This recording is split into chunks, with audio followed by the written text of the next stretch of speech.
Estudiantes, buenas tardes. Hoy avanzaremos en el tema número 8. Estamos continuando con este tema que lleva por título Movimientos libertarios regionales en el Alto Perú, mujeres en la gesta libertaria, su aporte en la construcción de la equidad de género.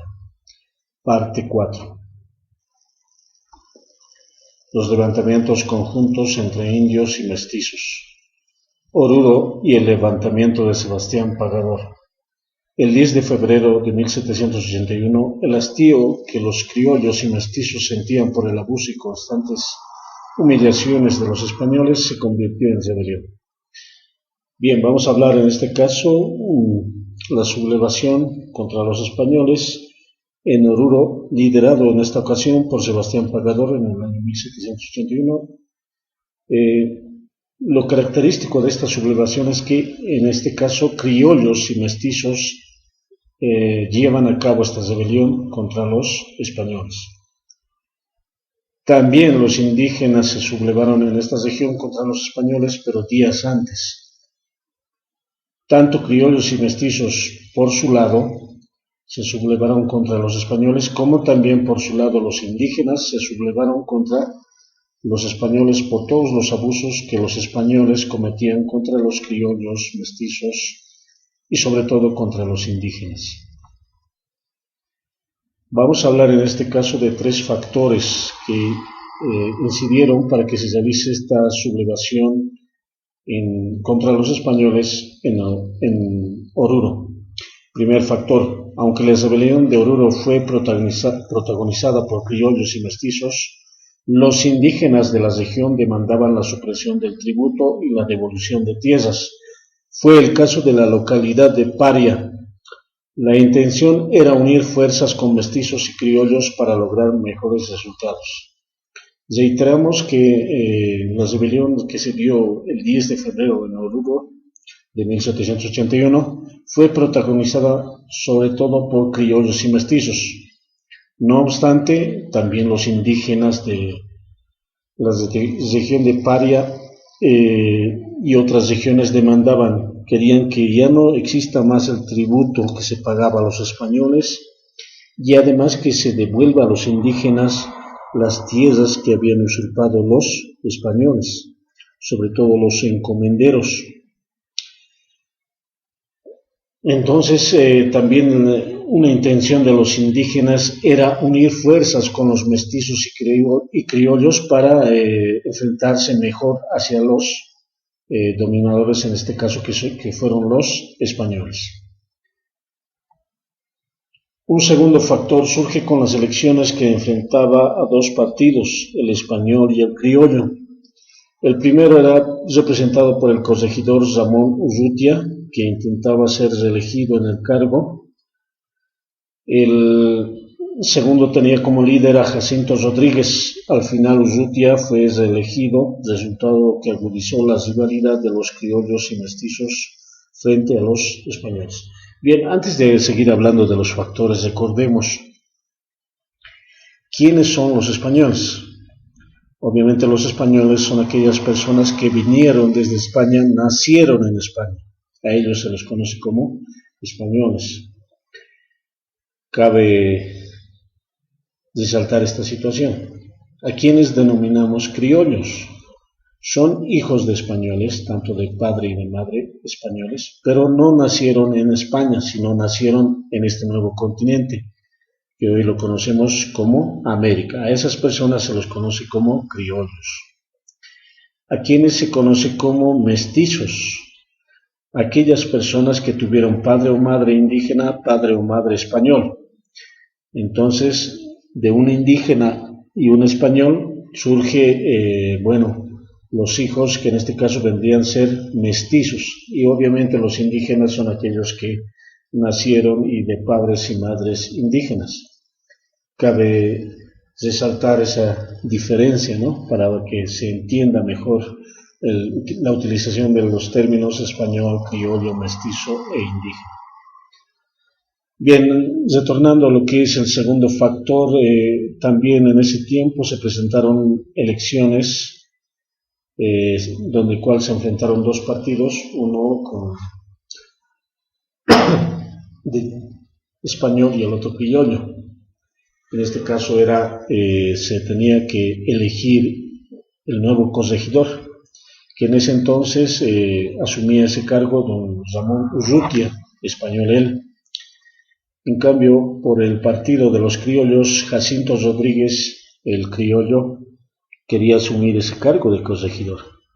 Al final, Urrutia, el español, fue reelegido y esto provocó que haya más rivalidad entre criollos y mestizos contra los españoles.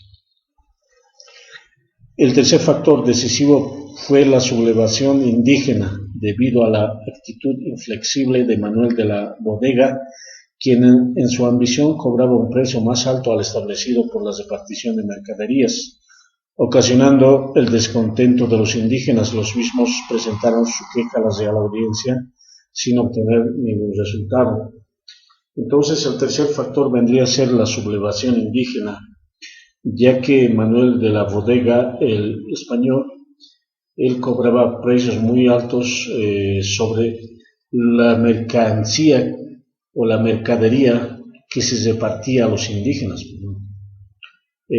Obviamente los indígenas no estaban de acuerdo con esta situación por los altos precios que les cobraba Manuel de la Bodega por las mercaderías que les entregaba a ellos. Había un gran descontento entre los indígenas. Presentaron su queja a los indígenas ante la Real Audiencia en España, ¿verdad? Y la Real Audiencia no le dio ningún resultado. Ante esta situación se sublevan los indígenas contra Manuel de la Bodega. Entonces, Manuel de la Bodega ordenó la persecución de los líderes indígenas como Santos Mamani y López Chungara, apresándolos y provocando la sublevación que provocó la muerte del corregidor de Paria, Manuel de la Bodega. Bien, entonces, una vez presentada su queja de los indígenas ante la Real Audiencia de Charcas, debido a los abusos de Bodega o Manuel de la Bodega, ordenó que se persiga y se aprecie a los líderes indígenas que habían sublevado a los indígenas, como Santos Mamani y López Chungara. Los apresó, pero lo que provocó esto, que los arresten a sus compañeros líderes, fue que los indígenas se sublevaron en Paria contra este corregidor Manuel de la Bodega. Y obviamente al sublevarse a los indígenas provocaron la muerte del corregidor Manuel de la Bodega. En ese contexto, Urrutia decidió el 9 de febrero de 1781 convocar a las milicias ante la amenaza de una posible sublevación indígena. Eso significaba dar armas a mestizos y criollos, pero no fue lo que ocurrió, ya que cuando respondieron al llamado fueron encerrados bajo llave en un cuartel y liberados la madrugada del día siguiente, 10 de febrero.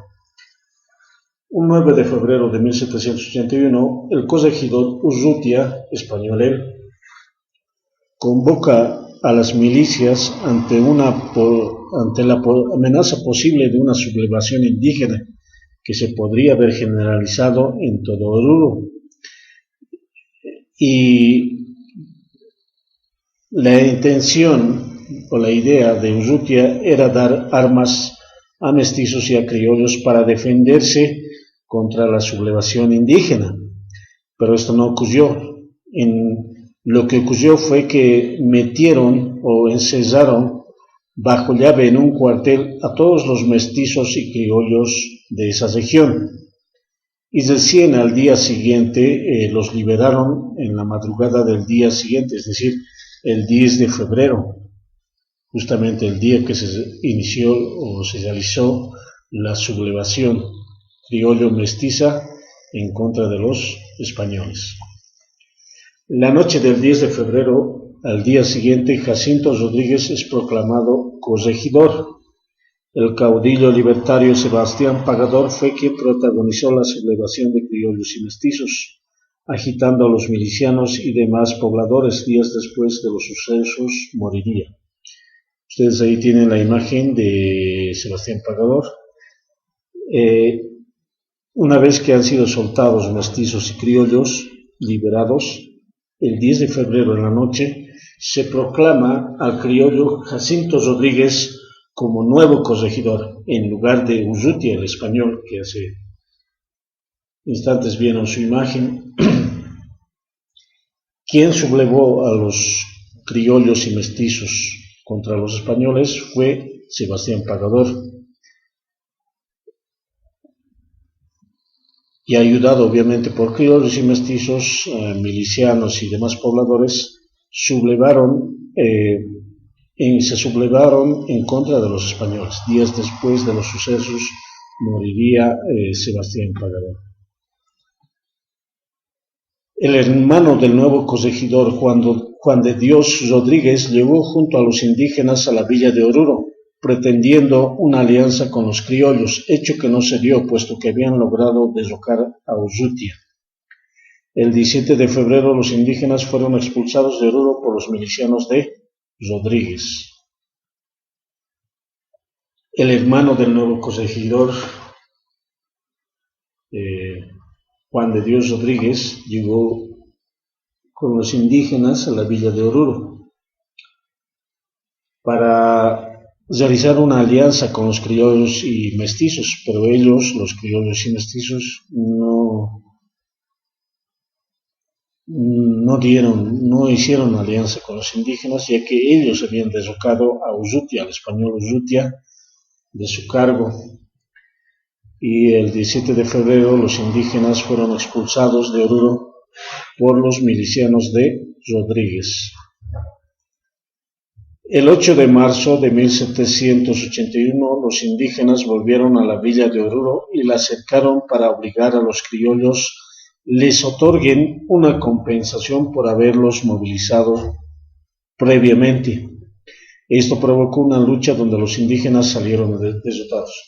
Bien, pasado el día, ¿no?, de la sublevación indígena, el 10 de febrero de 1781, que es el día conocido históricamente como la sublevación en Oruro, después de un tiempo, casi un mes, el 8 de marzo de 1781, los indígenas nuevamente vuelven a la villa de Oruro y la cercan para obligar a los criollos a que acepten o les otorguen una compensación por haberlos movilizado previamente, ya que los indígenas pues iniciaron lo que se puede decir la sublevación contra los españoles. Entonces era esa la idea, ¿no?, que se los compense por haberlos movilizado previamente.